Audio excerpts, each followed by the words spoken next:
1절부터 9절까지입니다. 요한복음 5장 1절로 9절까지입니다.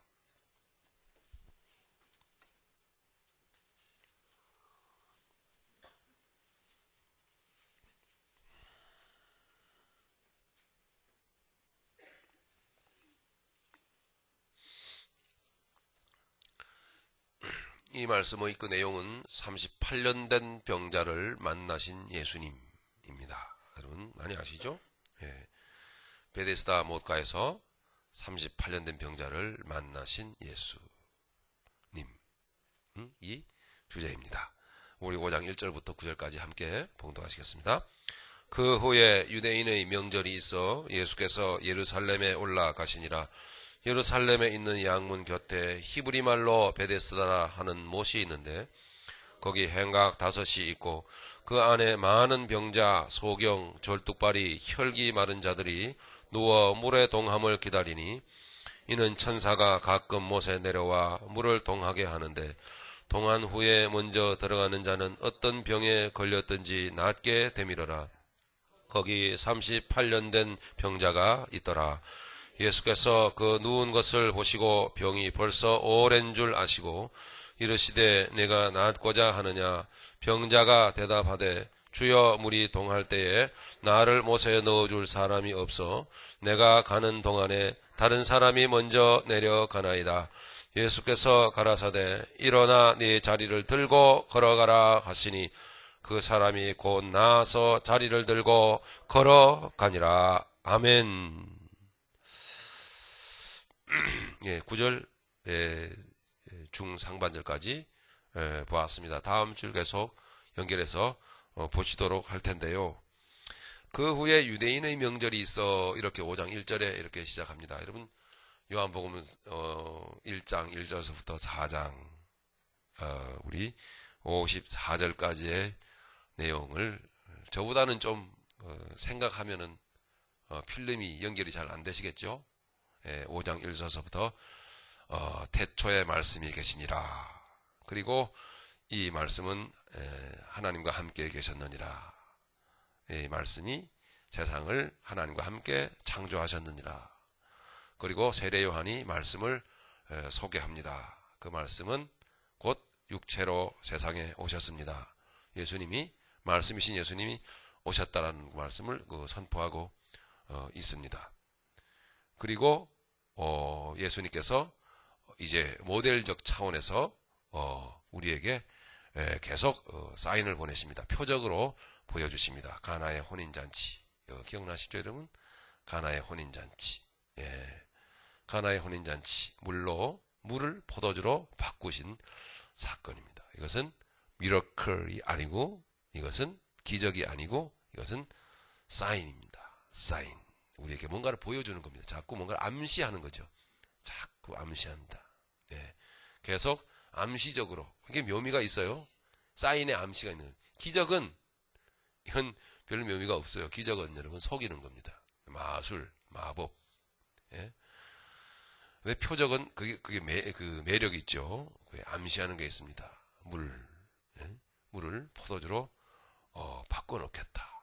물은 맛이 없습니다. 근데 물도 물론 물맛이 다양하겠지만 물이 아니라 우리의 인생, 재미없는 인생, 재밌는 인생, 예. 그런 인생으로 바꿔놓겠다. 그런 이야기입니다. 그 가운데 계속 역사하시는 역사의 포인트는 그렇게 역사는 바꿔놓는 그 핵심은 그 동의는 예수 그리스도의 죽으심이더라. 이런 얘기입니다. 예. 그래서 물 포도주로 바꿔놓겠다. 너희의 그 경직되고 너희의 그 종교적인 하나님을 섬기는 데 있어서 하나님과 교제를 알지 못하고 하나님과 나와의 관계성을 경험하지 못하고 그러니까 재미가 없죠. 맛이 없고 이 관계성이라는 것은 신앙은 여러분 종교 행위가 아니고 관계성입니다. 하나님과 나와의 관계가 내게 그렇게 알아지고 깨달아지고 그 관계가 내게 형성될 때에 말할 수 없는 감동이 내게 밀려옵니다. 그 사람은 그 관계를 알기 시작하면 그 관계로 인해서 감동이 내게 역사하기 시작하면 그 사람은 어디 가도 좋사오니 이게 이제 되는 겁니다. 그래서 신앙은 관계성이지 종교의 그런 형식적인 행위가 절대 아닙니다. 그것을 보여줍니다. 너희의 의미 없는 무의미한 육신적 행위, 그것을 너희가 정말 멋진 인생 포도주로 내가 바꿔놓겠다. 할렐루야. 그런 암시를 주님께서 계속 하신 겁니다. 그 일을 주님은 십자가상에서 이루시겠다라는 것을 계속 보여줍니다. 니고데모를 만났지요. 아무리 세상에서 훌륭한 인격자도 아무리 스스로 행복한 것처럼 생각을 하는 사람들도 그 사람도 예수가 필요하다. 불쌍한 자다 이 말입니다. 불쌍한 자다. 아무리 세상에서 버림받은 자도 가장 버림받은 자 중에 버림받은 자 중에 멸시받는 자 중에 멸시받는 자도 그도 예수께서 사랑하신다. 누가 센 불이었죠? 수가성 여인. 사마리아인 중에서 수가성 여인 중에서 아주 너무 최하의 사람이잖아요. 사마리아인 중에서도 그리고 그 중에서 여자 중에서도 여자들도 욕하는 여자. 저것 때문에 여자 욕먹어. 여자들에게도 욕먹는 여자. 수가성 여인. 그 여인도 예수님이 행로에 권하여 땀을 닦으면서 먼지를 뒤집어 쓰시면서까지 그 한 사람 위해서 찾아가신다. 할렐루야. 이건 정말 엄청난. 모든 세상 사람들이 죄인일 뿐만 아니라 모든 세상 사람들이 하나님의 은총 안에 있다. 그 사람이 구체적으로 누군지는 우리는 몰라요. 하나님은 아시죠. 하나님은 성실하시다. 그것을 우리에게 보여줍니다. 지난주에는 여러분 리마인드 한번 합시다. 지난주에는 뭡니까? 왕의 신하의 아들을 고치신 주님. 그러면서도 예수님께서는 자주 고향 땅 갈릴리로 가셨는데 고향 사람들이 매우 환영을 했습니다. 예수님은 가시기 전에 선지자가 고향에서는 환영받지 못한다. 어찌할꼬 이런 말씀을 하셨다는 거죠. 근데 고향에 갔더니 웬걸 무진장 환영하더라 이 말입니다. 예수님 말이 앞뒤가 안 맞는 거예요. 그러니까 예수님이 왜 저들이 환영했다고요? 예수님이 주시는 콩고물, 예수님 손에서 떨어지는 돈, 예수님 손에서 떨어지는 기적, 예수님께서 베푸시는 현세 문제 해결, 이런 것들만 바라보고 있더라 이 말입니다. 그러니 예수님을 알기를 원하고 예수님을 닮기를 원하고 예수님에 대하여 존재에 대하여 궁금해하지는 않고 좌우지간 필요 없어요. 해결해 주세요. 이런 것만 찾으니 정작 예수님과 저들과는 관계성이 맺어지지가 않는 거예요. 그러니까 저들에게는 인생에 감동이 없어요. 참 기쁨이 없어. 정말 이제 내가 살겠다. 야, 정말 인생 맛이 여기 있구나. 이런 걸 뭐 모르는 거예요. 그러니까 저들은 예수님을 영접한 게 아니고 환영한 게 아니고 뭐죠? 예수님을 박대한 거예요. 사실은 박대. 그러니까 예수님께서 마음이 늘 고독하시더라. 그래서 4장 48절이었죠. 너희는 도무지 표적과 기사를 보지 못하면, 이것은 너희는 도무지 기적을 보지 못하면은 도무지 믿지 아니하니라. 이렇게 예수님은 탄식을 하셨습니다. 이것이 우리의 마음에 찔리지 않던가요? 저에게도 많이 찔렸는데요. 도무지 현실의 문제에 눈을 떼지 못하고 먹고 사는 문제에 도무지 발을 빼지 못하고, 진정 여러분 발을 빼셔야 돼요. 점점점 저의 메시지가 과격해지죠. 그건 지금 점점점 예수님이 골고다로 향하여 가기 있기 때문에 저의 메시지가 과격해질 수밖에 없습니다.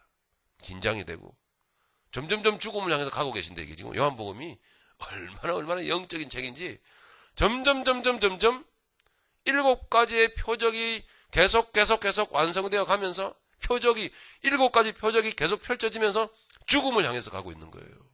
죽음. 여러분, 복음은 죽음입니다. 복음은 삶이 아니고 복음은 죽음이에요. 죽음으로 가고 있다고요. 주님이 죽음으로 가셨기에 오늘 우리가 있다라는 거, 누차 내가 말씀을 드렸죠. 부모의 말할 수 없는 눈물과 희생과 죽음이 있기에 자식이 있는 것처럼. 맞죠, 여러분? 부모가 희생하지 않고 부모가 이기적으로 살고 나만 놓고 그냥 내팽개쳐버리면 그건 자식이 잘 될 수가 없습니다. 부모는 자식을 위해서 희생하고 목숨을 다하여 목숨을 버리고 죽기까지 자녀를 위해서 고생을 합니다. 그래도 그것을 고생이라 생각을 안 합니다. 그렇기 때문에 자녀가 성장을 하는 거죠. 맞습니까? 그런 겁니다. 복음은 죽음이지 복음은 삶이 아닌 겁니다.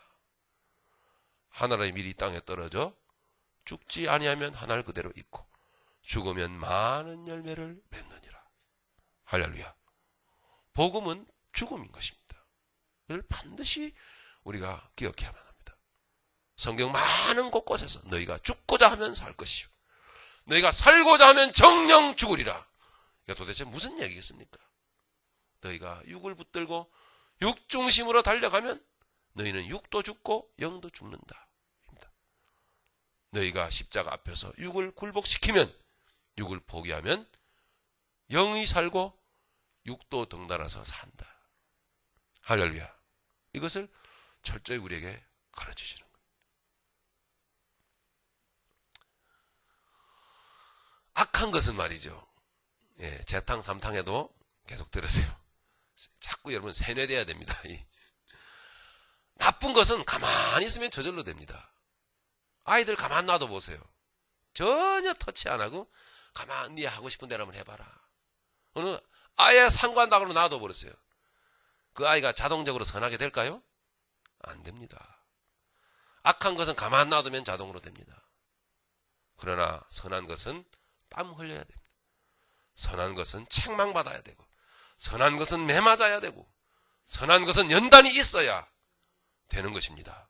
선한 것은 훈련이 있어야 반드시 됩니다. 근데 존귀하고 거룩한 것은 죽어야만 됩니다. 거룩하고 존귀한 것은 죽음이 이루어질 때 바로 그때 이루어져요. 우리는 지금 죽어가고 있는 것입니다. 할렐루야. 잘 죽어가고 있는 것이죠. 잘 죽어가. 땅에 묻힌 씨앗이 잘 죽어가면은 그 씨앗 한 알은 죽되 그게 올라와가지고 그의 분신인 더 아주 화려한 열매들을 20개, 30개, 40개, 50개, 100개 확 열잖아요. 그게 남이 아니고 자기라니까요. 죽으면 그렇게 다시 살아요. 안 죽으면 아무 의미가 없어.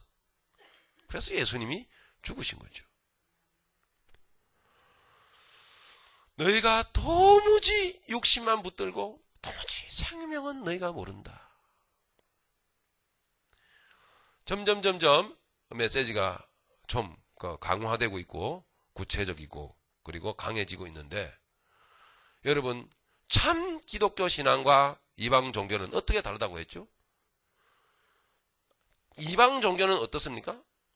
이방 종교는 참 기독교, 참 신앙이 아닌 이방 종교는, 우상 종교는, 그건 미신은 뭡니까? 결과만 봅니다. 육신적인 결과. 그죠? 육적인 현세의 결과만 봅니다. 점치고, 그죠? 결과만 구하고, 그거 놓고 빌고, 그죠? 이거 보통 기독교인들 하는 식으로 다 합니다. 아니, 저들이 하는 식을 기독교인들이 빌어와가지고 하고 있는지도 모릅니다. 그죠? 작정기도 하고, 금식기도 하고, 백일기도 하고. 이런 그런 거 좀 안 했으면 좋겠어요. 아무 선한 뜻으로 하는 것은 상관없지만. 이 원래 좀 백일기도라고 하는 건 말이죠, 여러분. 기독교에는 없어요, 그런 거. 백일기도는 어디에 있는지 아십니까? 느낌이 안 좋아서 좀 하지 말자는 얘기예요. 백일기도는 절에 가면 있어요. 그거 아세요, 여러분? 예. 절에 가면 백일기도 하거든요. 근데 기독교인들이 뭐 이렇게 백일기도를 하는지 몰라. 100일 딱 끝나면 뭐가 될 것 같습니까? 예? 뭐 그런 심리가 있는지도 모릅니다. 100일 딱 끝나면 뭐가 될 거예요. 딱. 이거는 그야말로 이거는 무당 종교입니다. 네. 이런 짓은 하면은 안 되죠. 이방 종교가 다 그렇습니다. 육적 결과만을 따려고 하는, 그것을 구하는 것이 이방 종교입니다. 무당 종교가 바로 그런 것입니다. 그럼 기독교는, 진짜 기독교는 뭐죠?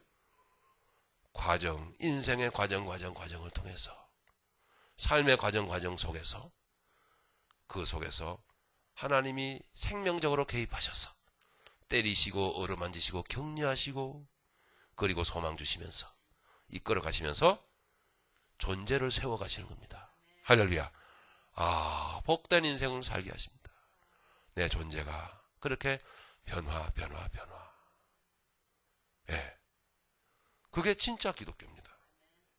그렇기 위해서는 존재가 아닌 것, 육적인 것, 소유, 이런 것들은 주님이 수단으로 사용하시죠. 그런 것들을 통해서 치시기도 하고 책망도 하시고, 예? 그런 것들을 가져가시기도 하고, 하나님의 손길이 존재를 위해서 그렇게 역사하는 거예요. 그것을 가르쳐주는 것이 바로 복음입니다. 그래서 예수님께서 말씀했습니다. 너희는 도무지 기적을 보지 않으면 믿지 않느니라. 탄식을 하셨습니다.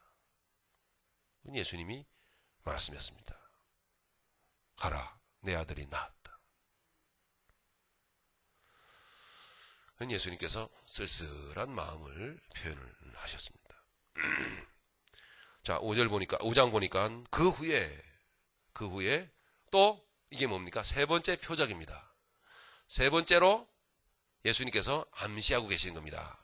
예수님의 뜻을 계속 암시적으로 말씀하고 있는 겁니다. 여러분, 이 예수님께서 말씀하시고자 하는 뜻에 여러분, 우리가 마음을 움직이고 마음을 들이고 귀를 기울여 봅시다. 그 후에 유대인의 명절이 있어 예수께서 예루살렘에 올라가시니라. 자, 이게 한 절 주님이 보여주신 행보, 주님이 말씀하시는 단어 한마디 한 절에 굉장한 의미를 가지고, 심오한 의미를 가지고 이렇게 말씀하시는 겁니다. 의미를 두고 말씀하시는 겁니다. 그렇게 기록되어져 있는 겁니다. 예루살렘으로 올라가셨습니다. 예루살렘은 어떤 곳이죠?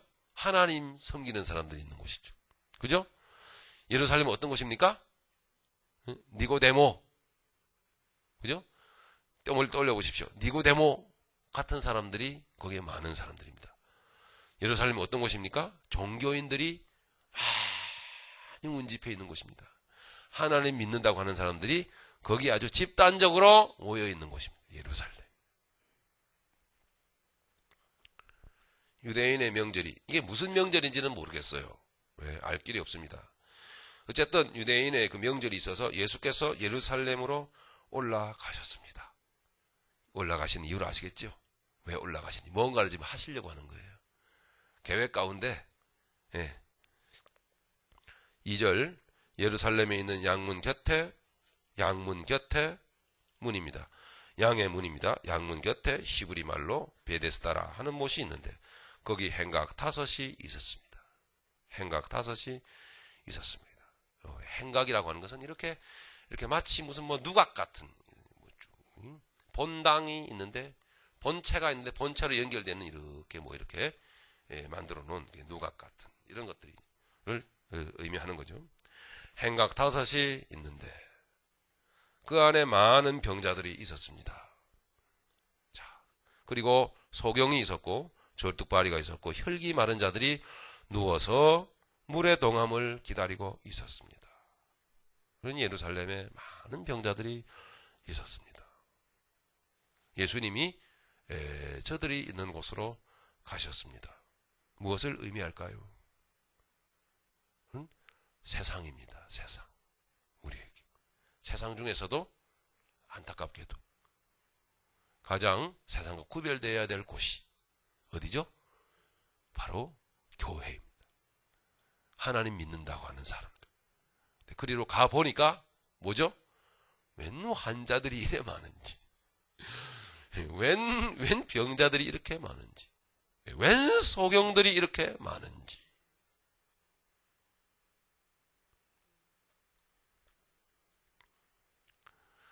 거기에서 이 환자들이 무엇을 기다리고 있었다 그럽니까? 물의 동화물, 물이 막 움직일 때, 물의 동화물, 그때를 기다렸습니다. 이 사람들이. 4절이 설명해주고 있죠. 그 병자들이 물의 동함을 기다린 이유가 뭐냐? 그 이유는 천사가 가끔 못에 내려와 물을 동하게 하는데 동한 후에 먼저 들어가는 자는 어떤 병에 걸렸든지 낫게 되밀어라. 뭐 천사가 눈에 보인 것은 아닌데 사람들이 그렇게 생각했더라 이 말입니다. 사람들이 생각할 때 막 물이 막 요동칠 때 그때 천사가 막 내려와가지고 물을 휘젓는다고 생각을 했던 거예요. 그러면 먼저 야! 하고 뛰어들어가면 그 사람은 무슨 병이 걸렸든지 낫더라. 이런 이야기죠. 어떤 병에 걸렸든지 낫게 되밀어라. 5절에 거기에 38년 된 병자가 있더라.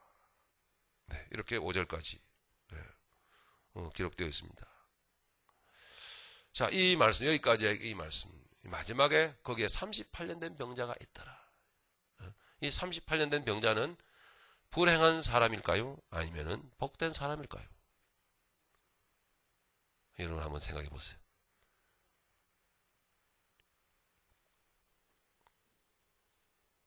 답을 좀 이따 우리 결론 내도록 그렇게 하겠습니다. 여기 어쨌든 1절부터 5절까지의 그 말씀을 통해서 예수님은 찾아가셨다는 겁니다. 끊임없이. 이게 굉장히 중요합니다.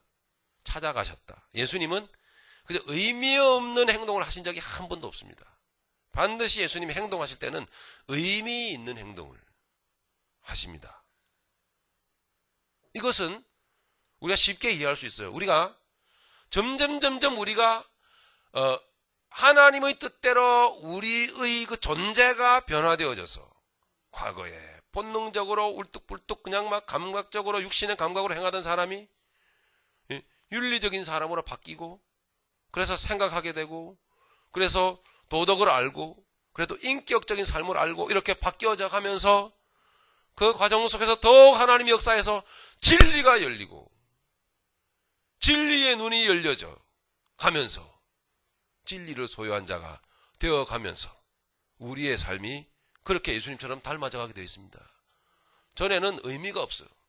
그냥 여기 가서 한번 기웃기를 보고 저기 가서 뭐 하는가 보고 자, 그렇게 우리가 많이 살았거든요. 한국에서 운전면허를 시험을 전에 한번 봤었는데요. 한국 운전면허 시험장 가면 그 주변이 온갖 상인들 야바이꾼들이 많아요. 그냥 이렇게 운전 교습하라고 이 명함 비즈니스 카드 나눠주는 사람도 많고요. 얼마나 그런 사람들이 많은지 몰라. 많은데. 저도 운전면허 시험을 할 것은 없고 면허 시험이나 보러 갈까. 그래서 면허는 있어야 뭐래도 말단 일용직 지직이라도 될 것 같아갖고. 그래서 주머니에 손 푹 찔러 넣고서는 그래서 추리닝 차림으로. 근데 저기서 자자자자 돈 넣고 돈 먹기 막 이러더라고요. 뭐 하는가. 그래서 봤더니 싹 컵 3개를 놓고 말이죠. 착 돌리는데 자 잘 보세요. 자자자자 돈 넣고 넘기 많은 놈은 많은 가져갑니다. 자자자자. 근데 딱 보니까요. 아이고 저거는 뭐 식은 죽먹기더라고요. 돈 버는 거는. 그래서 면허 시험 보러 가져가려고 또 5만 원을 딱 해서 딱 보니까요. 그 안에 물건 든 컵을 딱 덮어놓은 그게 가는 길이 다 보여요. 바보처럼 사람 저런 걸 왜 돈을 못 벌어. 뻔히 눈앞에 보이는데. 그래서 한번 합시다. 그래서 10,000원. 자. 돈 딱 나 그러더라고요. 제가 지금 뭐 하는 얘기죠 지금? 여러분 절대 따라 하지 마세요.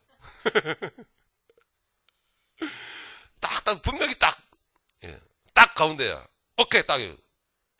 자 돈 나. 돈부터 놓고 돈 놀라고. 언제 바꾸는지 아세요? 돈 꺼낼 때 싹 바꿔요. 이런 거 가져야 돼. 돈 꺼낼 때 지도새도 모르게 착 바꾸는 거 위치를. 돈 딱 꺼냈어. 분명히 가운데야. 5만원 접어놓은 것 중에 만원. 까봐. 없는 거예요. 희한하대요. 그거 분명히 가운데인데 없어. 4만원 남았잖아요. 예. 만원 이런 거 찾아야 되니까 분명히 다시 한번 해. 자.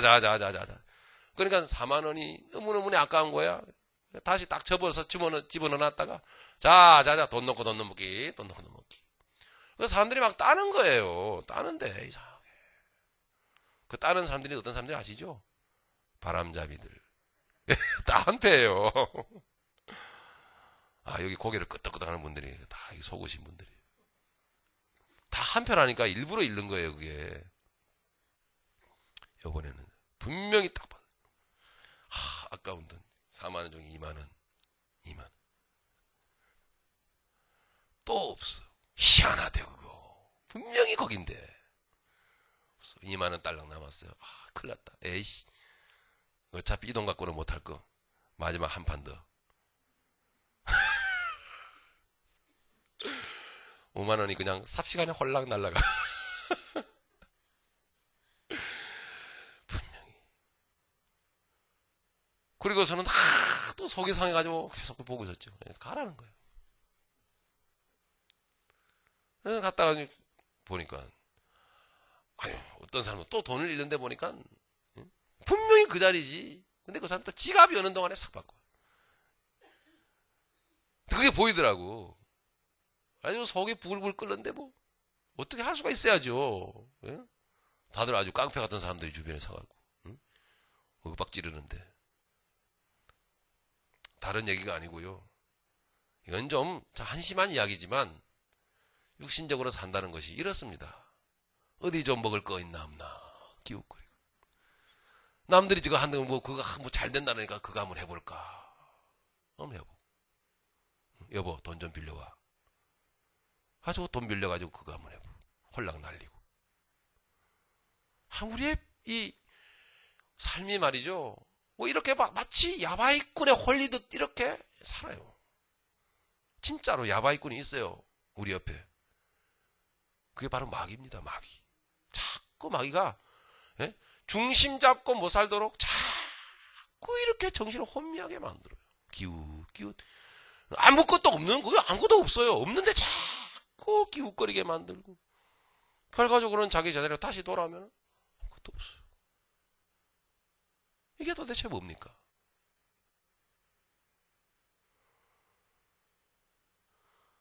주님의 은혜로 우리가 진리에 눈뜨게 되고 생명을 사랑하게 되고 주를 점점 사랑하게 되면서 쓸데없는 행동을 안 하게 됩니다. 할렐루야.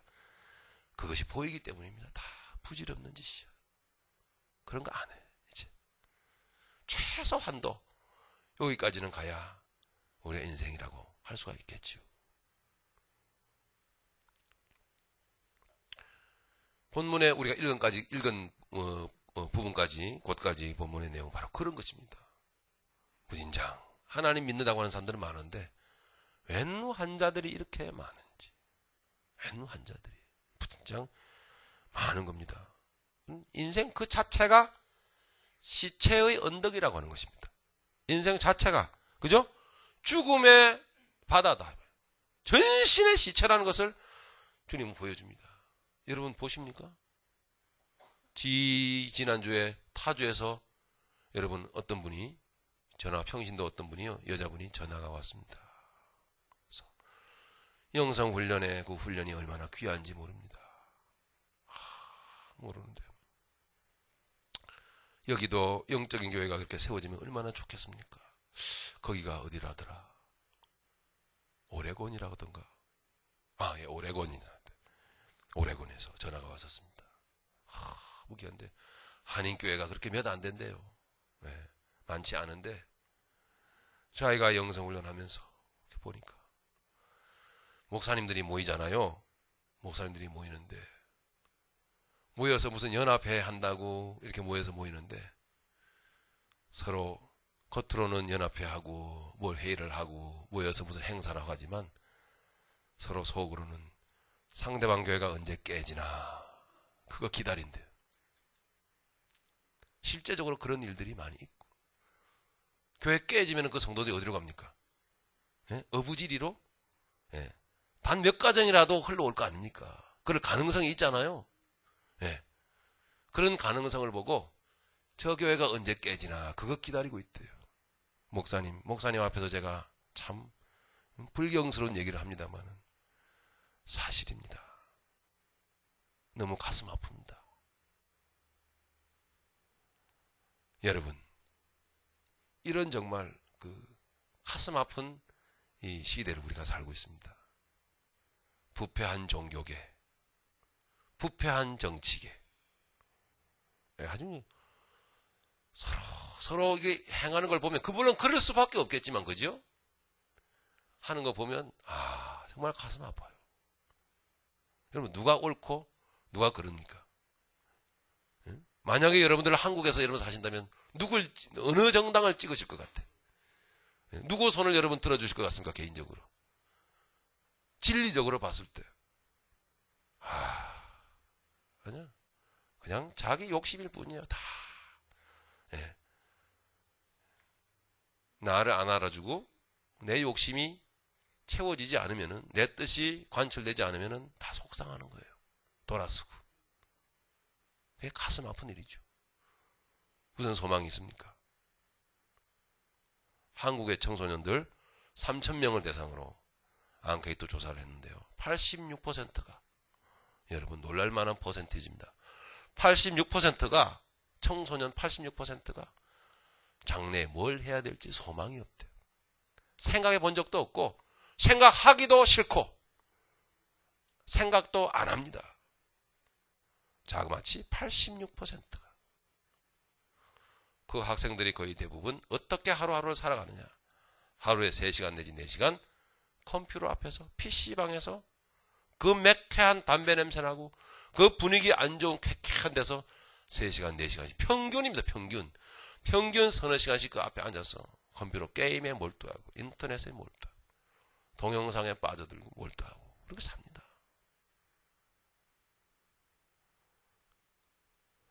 여러분, 얼마나 안타까운 여러분 모습들입니까?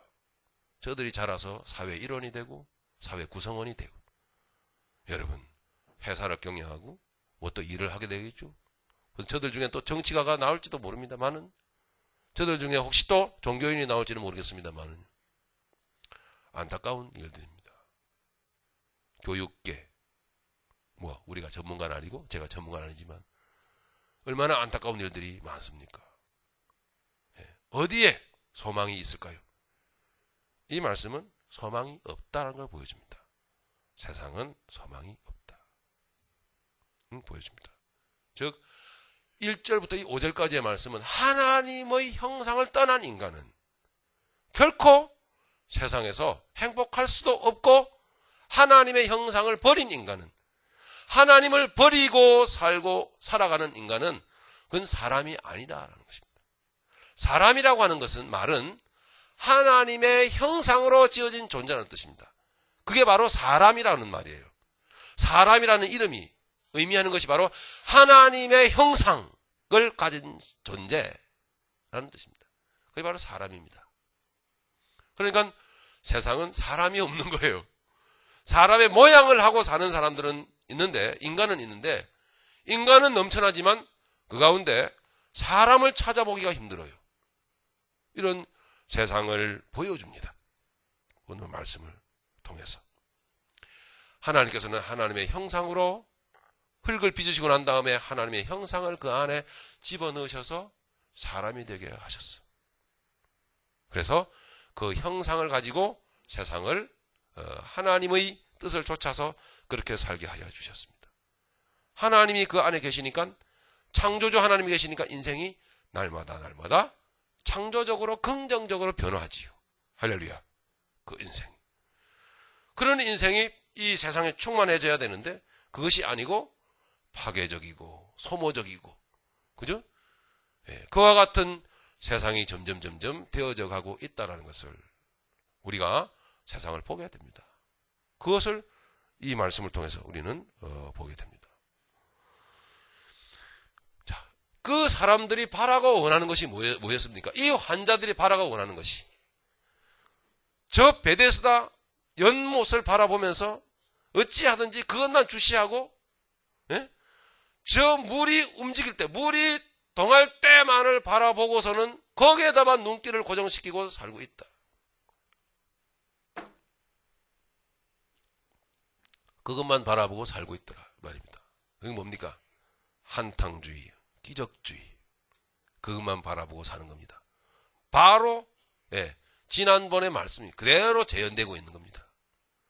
응? 왕의 신하의 아들을 고쳐주시기는 하셨지만 예수님께서 너희들은 도무지 기적이 아니면 믿지를 않는다. 너희들은 그냥 손에 주어지는 것만을 바라보지 주시는 일을 바라보지는 않는다. 그 차이점을 우리가 알고 이제 나아가고 있는 줄로 믿습니다. 할렐루야. 주시는 이, 주시는 물건이 아니고, 예?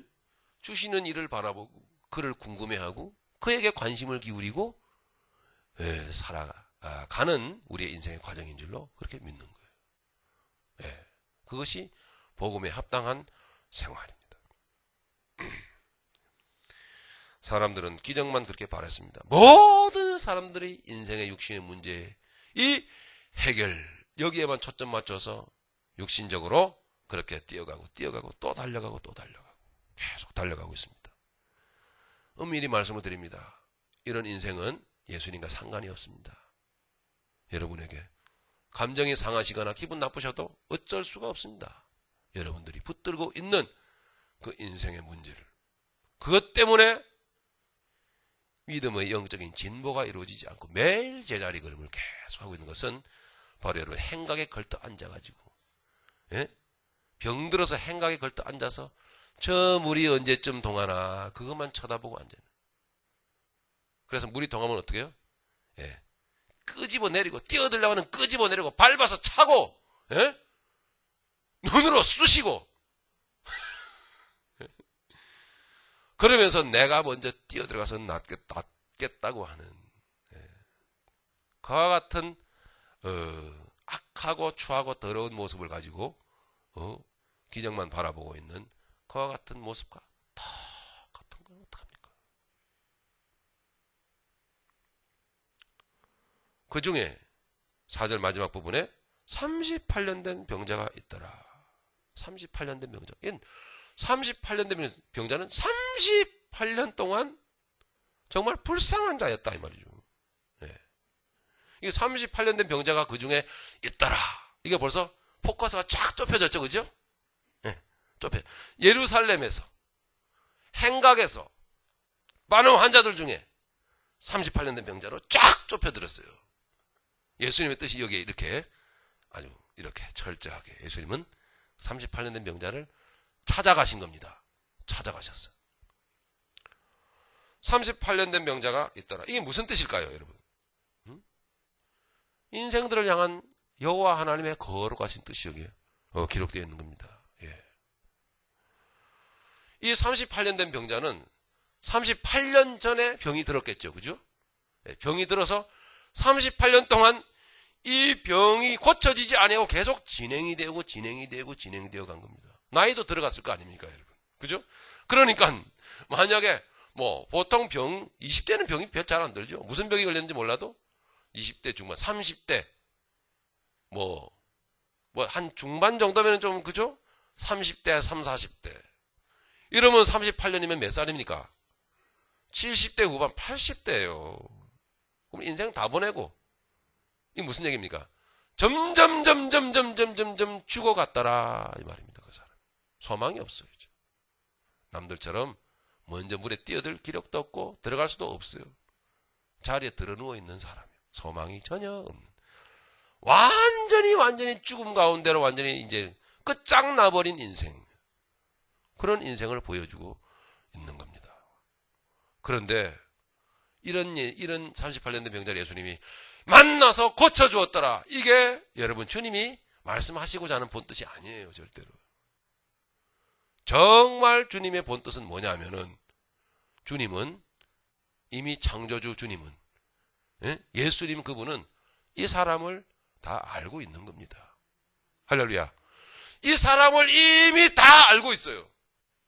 알고 있으면서 이 사람이 계속적으로 나이가 들어가면서 죽어갈 때를 이미 다 바라보고 계신 거예요. 지나가시다가 우연히 마주친 게 아니라니까요. 철저히 계획 가운데 이 사람을 찾아가신 거예요. 그 병이 38년 동안 진행되면서 철저하게 죽어가도록 주님은 다 보고 계시고 기다리고 계시고 바야흐로 이제 때가 된 겁니다. 때가 되어서 주님이 그 사람을 찾아가신 거예요. 딱 그 사람 한 사람. 수많은 환자 중에 찾아가셔서 물에 뛰어들 것도 없어. 할렐루야. 그까지 기적 바라지 마. 네가 나를 만난 게 기적이야. 이걸 말씀하시고 계시는 겁니다. 할렐루야. 예수님 본체를 만났잖아요. 그까지 기적을 경험한 게 아니고 예수님 본체를 만나버린 거야. 예수님을 그냥 막 만나버린 거예요. 봐버린 거예요. 예수님의 음성이 그에게 막 떨어져 버린 거야. 이게 바로 예수님 자신이 그에게 그대로 다가가 버린 겁니다. 38년 된 병자가 만나버린 거죠. 예수님을. 손에 떨어진 기적이 아니라 마술이 아니라 마법이 아니라 그런 것은 필요 없다라는 거예요. 육신적인 한탕주의, 기적주의 그런 거는 다 걷어 치우라는 얘기예요. 어디 가면 뭘 나을까? 뭘 고칠까? 어디가 뭐 잘 될까? 우리 어제 구역 모임 가졌는데요. 구역 모임 가지고 어떤 분이 그런 말씀 하셨어요. 그게 2년 전 일인데요. 하도 안 돼가지고. 그래서 이제 역술가를 찾아갔거든요, 제가. 말이 좋아, 역술가지. 그건 뭐, 점쟁이. 역술가 찾아갔는데, 찾아가려고 했는데, 찾아가다가 그만 차 사고가 나가지고요. 왕창 깨져가지고, 그래가지고, 우리 중에요, 우리 김성근 집사님이, 너 나 안 따르면 죽여버릴 거야! 그랬대요. 복음도 그런 너무 가격하게 잘하면 안 됩니다. 그래가지고, 나중에 수갑 차가지고 가시면 저도 어쩔 수 없어요. 사람 죽이지 마세요.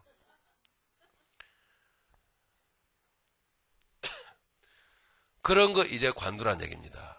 그런 거 관두고, 우리 최대의 인생의 행복과 기적은 예수님을 만나버린 거예요. 예수님이 나에게 만나 주어버리신 거죠. 할렐루야. 나에게. 이 38년 된 병자는 누굴 의미할까요? 그럼요. 이게 나라고요. 나. 죄송하지만 오늘 여기에 그 주님을 관계성적 차원에서 아직도 그렇게 절감하게 그렇게 감동적으로 만난 것 같은지 아닌지 잘 모르겠다고 하신 분들은 주님이 여러분들을 죽여가고 계시는 줄로 믿습니다. 할렐루야. 주님이 죽여가셔야 됩니다. 안 죽으면은 주님 못 만나요. 여기서 이 38년 된 병자는 육신의 예수님을 만난 게 아니에요. 생명을 만나버린 거예요. 할렐루야. 생명을 만나버렸는데요. 문제가 다 해결돼 버리죠. 그까지 마술 짓거리들 하지 말라 이 말이에요. 주님 생명을 만나버린 거예요. 생명을. 정리하죠. 주님께서는 우리에게 말씀하십니다. 생명을 목적하고 죽어가라고 말씀하십니다. 생명을 목적하고 죽어가라. 생명을 목적하고 끊임없이 굴복되어 가라. 이 얘기입니다. 죽은 자만이 예수님 만납니다. 지금 행각에 늘어져 가지고 살자고 언제 물이 움직일까 그것만 쳐다보고 있는 사람은 이건 이 사람들은 정말 죽은 사람들이에요. 이게 산 사람들인데 육적으로 산 사람들이지. 영적으로 죽은 사람들이에요. 이 사람은 정말 불행한 사람들이에요. 예수님이 바로 근거리에 있는데 만나지를 못한다고. 왜 그럴까요? 살라고 하기 때문에요. 이 불쌍해 보이는 사람은 정말 행복한 사람이란 말이에요. 하나님의 계획 가운데서 착착착착 이 사람은 점점 죽어갔다 이 말이에요.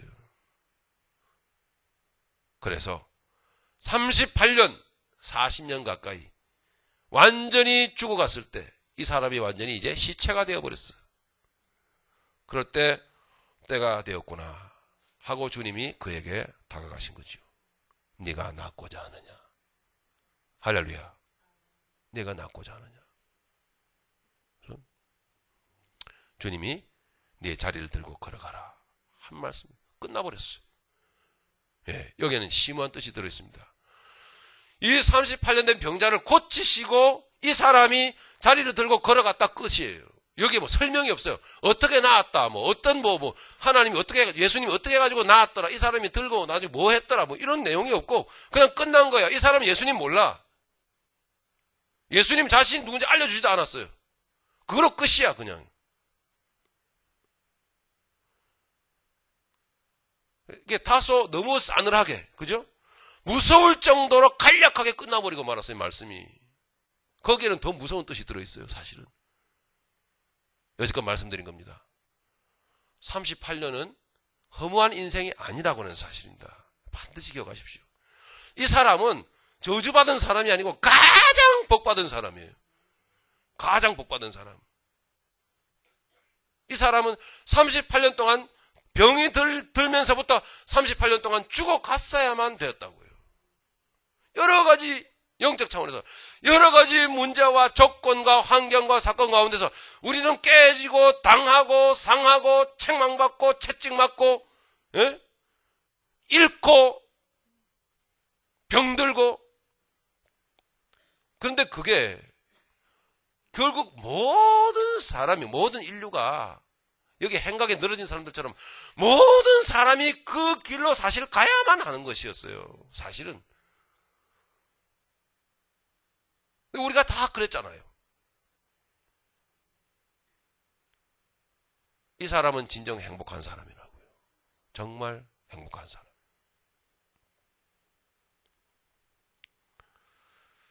그래서 이 38년 된 병자가 육의 문제가 해결된 것이 아니라, 여기의 메시지 핵심은 병이 나았죠? 나은 것은 38년 된 병자가 육신의 문제가 해결된 것이 아니고 38년을 기다려서 생명을 얻었다. 할렐루야. 라는 것입니다. 38년을 눈물겹게 기다려서 끝내는 내가 죽고 생명을 만났다는 얘기입니다. 그래서 38년 어간 동안 끊임없이 이 사람은 죽어갔더라 하는 이야기입니다.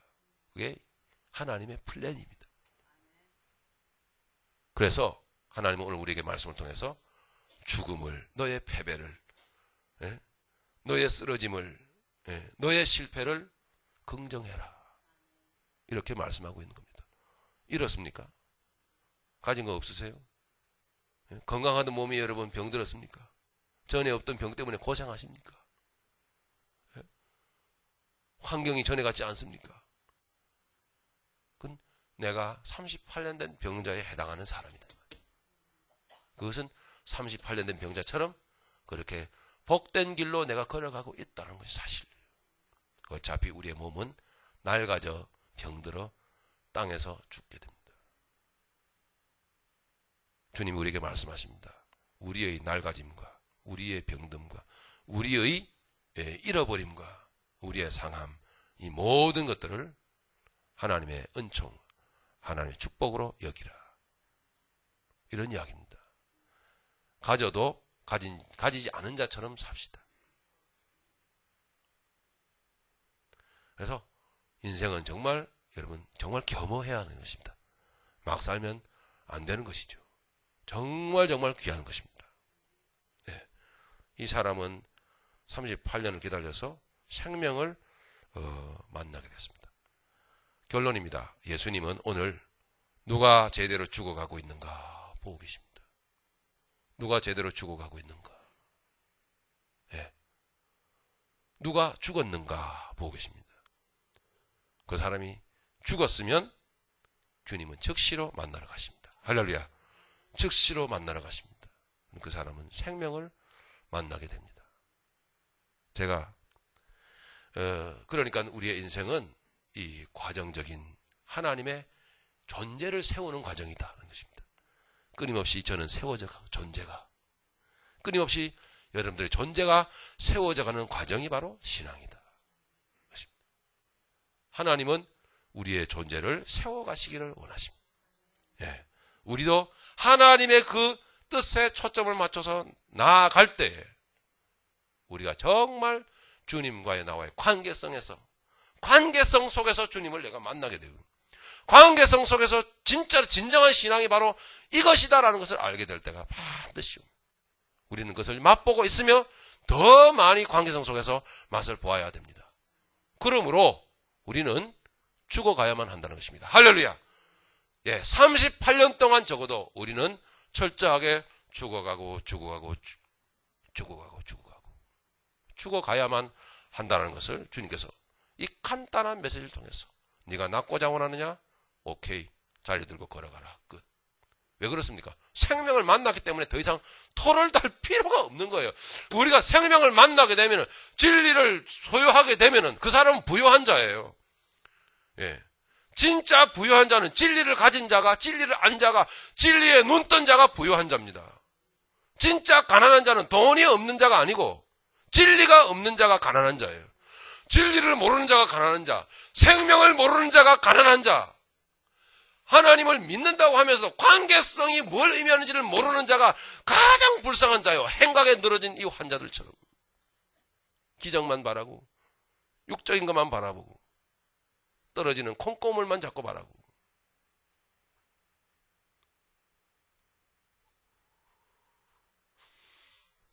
끊임없이 바로 하나님 앞에서 우리는 제대로 잘 죽어가야만 우리는 생명을 만나게 된다는 것을 오늘 메시지를 통해서 우리가 듣게 됩니다. 우리가 순종해서 나아가고 있다면 이 메시지는 불과 같이 우리의 심장을 때릴 겁니다. 그렇구나. 오늘도 주님은 세 번째 표적을 통해서 알려주십니다. 내가 너희를 위하여 죽은 십자가의 죽음이 뭔지를 아느냐? 너에게 생명 주려고. 예? 너희도 끊임없이 나처럼 이렇게 골고다를 향해서 가라고. 끊임없이 죽음을 긍정하면서 가라고. 그러면 너희가 살 거야. 이것을 주님이 친히 보여주시는 겁니다. 참 믿음으로 갑시다. 할렐루야. 참 믿음으로. 안에서, 여러분 안에서 힘을 하나님께서 주십니다. 힘을, 이 안에서부터, 저 배꼽 밑에서부터, 깊은 곳에서부터 강력한 힘을 주셔서 살아가게 하실 줄로 믿습니다. 제가 어떤 분의 시를 하나 발견을 했는데요. 그 시가 너무나 강력하고 강렬해서 여러분에게 좀 마지막으로 그 시를 들려드리고 말씀을 맺을까 합니다. 여러분 한번 귀담아 한번 들어보십시오. 편안한 마음으로. 제목은 뭔가 하니 소의 기도입니다. 이 들어보셨습니까? 혹시 읽어보신 분 계세요? 소 아시죠? 소고기 소. 예. 소를 의인화한 겁니다. 여러분 의인화한 겁니다. 자, 이제부터 좀 편안한 마음으로 한번 들어보십시오. 이 시를 여러분 음미해 보시기를 바랍니다. 어느 조그맣게 한가로운 동산에서 마음껏 풀을 뜯어 먹고 있던 요요작작하던 소가 그 초원의 풍성함과 계절의 아름다움과 배부름의 포만감 때문에 문득 기도를 하고 싶었습니다. 상상하세요? 좋지요, 여러분. 기도합니다. 신이시여, 늘 이런 풍요로운 들판에서 한없이 먹고 넘치게 살 수 있는 축복이 계속되게 하소서.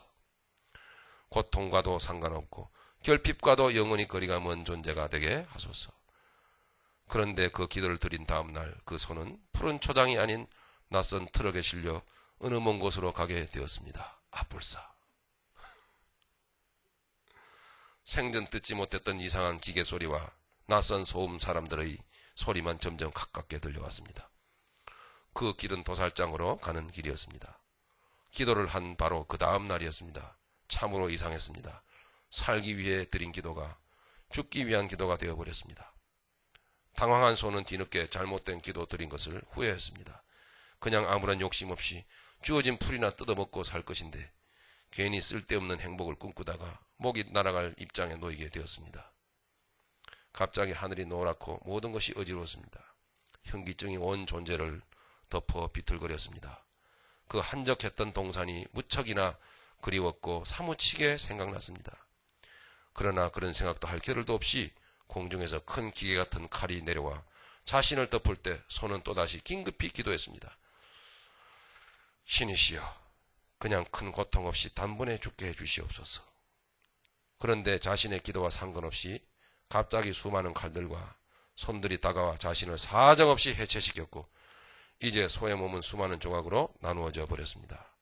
그 손은 단순히 죽는 정도가 아니라 산산이 분해되어 수많은 고기 조각들이 되어버렸습니다. 도저히 자기 형체조차도 알 수 없었고 찾을 길이 없었습니다. 모든 것이 끝이 났습니다. 심지어 바로 그 자리에서 자신의 간을 떼어먹고 자신의 소중한 부분들을 그대로 씹어먹는 사람들도 있었습니다. 손은 정신이 없어 어쩔 줄 몰라 이리저리 자기 존재를 미력 하나마 보존하고자 했으나 전혀 불가능했습니다. 그래도 손은 사라져가는 의식을 모아 최후의 기도를 또다시 드렸습니다. 이번에는 그냥 깨끗이 어느 식탁에 오르는 요리가 되어 그냥 단번에 없어지게 해달라는 기도였습니다. 얼마나 힘들었겠습니까? 이 소가. 그런데 그 고기는 어느 부잣집 보신용 곰꼬리로 팔려 하루 종일 끓는 물속에서 넘어지고 자빠지고 수천 번 기절하다가 고기는 고기대로 물은 물대로 완전히 뒤섞여 쉽게 말하면 곰탕이 되어버리고 말았습니다. 삶이라는 게 한번 잘못되면 걷잡을 수 없는 소용돌이 속에 끝없는 절벽으로 떨어지는 무서운 모순체인 것을 손은 전혀 몰랐던 것입니다. 자신의 허락도 없이 자신이 느끼기도 전에 자신이 없어져 버렸습니다. 손은 이제 없어져 버렸습니다. 완전히 소멸되어 버렸습니다. 어설픈 기도, 때늦은 후에도 모든 것이 끝이 나버렸습니다. 순간의 잘못된 판단이 이다지도 무서운 결과를 가져다 올 줄 손은 꿈에도 상상을 하지 못했습니다.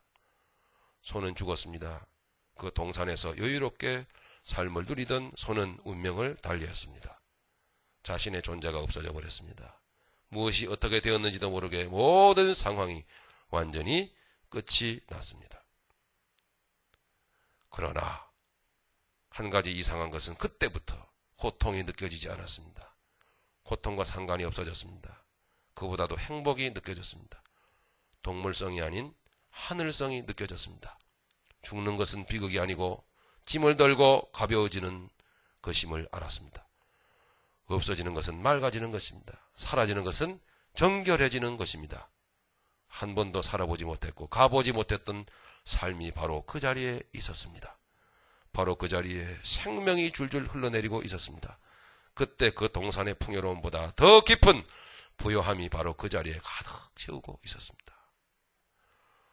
손은 이제 대지에서 사라졌습니다. 우주의 모든 것 속에 분해되어 버렸습니다. 모든 가치와 함께 있게 되었습니다. 모든 곳에 함께 있게 되었습니다. 이제 소의 뼈가루는 하늘 높이 치솟아 오르고 고기는 깊이 깊이 대지의 영양분이 되어 적셔지게 되었습니다. 대지가 그의 몸이 되었고 우주가 그의 거처가 되었고 영원히 그의 삶이 되었습니다. 소는 이제 엄청난 몸을 가지게 되었습니다. 하늘에서 보니 다른 소는 여전히 풀을 뜯어 먹고 살고 있는데 자신만이 전혀 신분이 달랐습니다. 봄에는 생명으로, 가을에는 영혼의 무게로 그 입는 옷이 달라졌습니다. 그는 이제 모든 것을 다 뚫어지게 볼 수 있게 되었습니다. 순간에서 저 영혼까지 보게 되었습니다. 소의 그 큰 눈이 영혼의 거울이 되었습니다. 기도는 절대자와의 하나됨입니다. 잘못 기도하면 다 죽습니다. 그 재앙의 결과는 엄청납니다. 하지만 하나님은 정말 위대하십니다. 기도를 가지고 간이 떨어지도록 놀래키는 놀이를 하시는 하나님은 위대하십니다. 할렐루야. 손은 이제 영원히 그 하나님의 손길을 높이기 위해 대지와 온 땅과 온 우주 속에서 깊이 깊이 스며들 것입니다. 우리 눈을 감아 보십시다. 오늘 38년 된 병자는 저주받을 인생이 아니고 38년 동안 끊임없이 죽어가고 있는 것을 주님이 지켜보고 계셨습니다. 더 많이 죽고 더 많이 하나님의 때가 무르익도록 죽어갈 때를, 완전히 죽어갈 때를, 완전히 육이 소멸될 때를 주님은 지켜보고 계셨어요. 그 사람은 가장 육적으로 비참한 존재가 되었어요. 누구 한 사람 베데스다 우물가에 집어넣어 줄 사람도 없이 그렇게 완전히 자기의 인생이 소멸되었을 때, 땅에 비참하게 짓밟혔을 때, 버려졌을 때 생명이 그에게 다가갔습니다. 할렐루야. 주님이 생명이 그에게 다가갔어. 생명을 만난 그 자체로 온전히 그 인생은 뒤바뀌어버리고 말았습니다. 주님은 오늘 우리에게 말씀하십니다. 끊임없이 죽어가기를, 38년 동안 계속 죽어가기를 주님은 바라보고 계십니다. 주님은 죽는 자를 기다리고, 주님은 죽은 자를 기다리고 계십니다. 그러나 죽음은 단박에 이루어지는 것이 아니고 서서히 과정적인 변화를 거치면서 존재를 세워가면서 서서히 죽어가기를 원하십니다. 주님은 바라보고 계십니다. 생명의 기다림, 생명을 목적 삼고 기다리는 동안에 목적을 삼고 바라보면서 우리는 끊임없이 죽어가야만 한다는 사실, 끊임없이 죽음을 향해서 가야만 된다는 사실, 그때 죽음의 정점에서 우리는 생명을 만나게 될 줄로 믿습니다. 우리 다 같이 말씀을 생각하면서 기도하십시다. 아버지 하나님 감사합니다. 주님은 우리의 질병